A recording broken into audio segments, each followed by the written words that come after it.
Hello again, this is Bale with Just One More Project, and this week's tutorial is going to walk you through how I created this super cute knockout effect. You may have caught another tutorial of mine where I did the knockouts in the center of the text, but I also really like using this effect because you can really see the text, and I kind of like it that way. Okay, so I'm going to walk you through how I did this. So this is obviously for a graduate, but you can alter this however you want.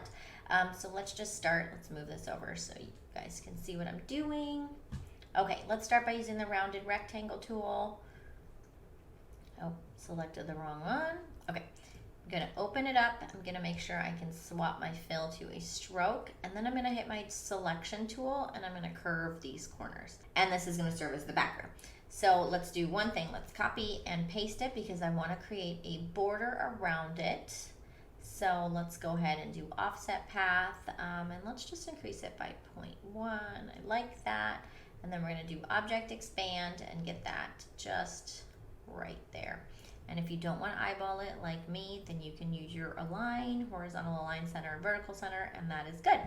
Now I'm going to change the outside color to red so I do not confuse myself. So I know that's going to be cut. And then I'm going to take this inside circle and I'm going to go over to my stroke settings. And if you don't have those, it's going to be at window and then hit select stroke. And in my stroke settings, you'll see there's a little checkbox that says dashed lines. So if you select that, it's going to turn that path into a dashed line. And then over here, you'll get options of how big you want the dashes. They can be really large, they can be really little, whatever you like. And then you can decide how big you want the gaps. So I like 2 and 2. I'm just going to keep it at that. So let's go ahead and expand this, because if you head over in outline mode right here, let's go to view and outline. Your laser still sees this as a solid line. See, like you can see here. So when I go back to regular mode, let's go ahead and expand. Okay, so now when I head over to outline mode, after I've expanded the text, after I've expanded the stroke, you can see that now the laser sees all these little dashed lines, which is what you want before you send that to your laser. Okay, now let's go back. Okay, now let's get some text in there. I've already pre-selected my text because I did not want to boggle everybody down with all of the choices that I had. Oops. Okay, so let's go ahead.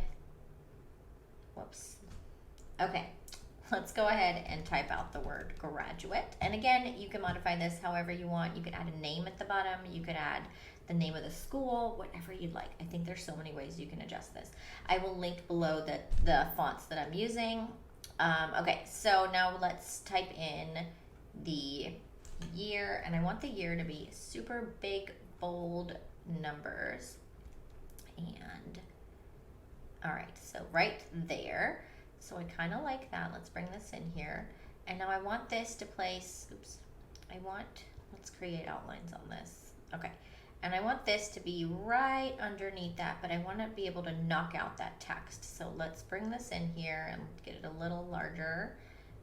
And because this is going to be a keychain, normally I would stick this right in the middle, but I'm going to bring this over to the side because I want to make a cut hole over here. So we'll do that in a moment.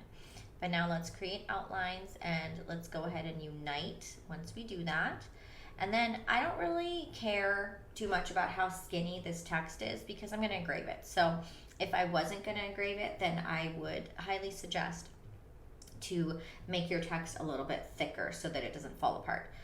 Okay, so I'm going to copy and I'm going to go to edit, paste in place, and that basically, pastes it right on top. Okay, so now I'm going to select the one on top and I'm going to increase the stroke size, and you can see as I'm doing that it's getting larger and larger, and I'm going to go just like one more. Okay, and then I'm going to make sure that my stroke caps are rounded. Okay, now I'm going to expand this. Okay. And you can see that my stroke is still on the inside, so let's just unite this so that I've got one solid piece. Make that a compound path, and let's make this a compound path. Oops.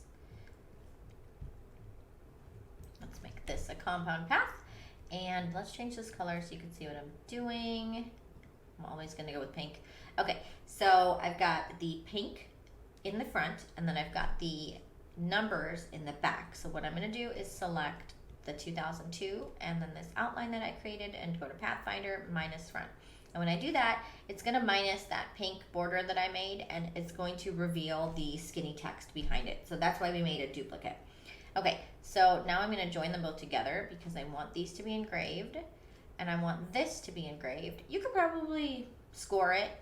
I think it'd probably be fine to score it too, but you might get that little border around it. If you don't want that, just engrave it. Okay, so I've got this. Now let's go ahead and create a little cut hole. I selected my rounded rectangle, and let's swap it from a fill to a stroke. And let's go ahead and select all of it and vertically align everything so it's all in the center.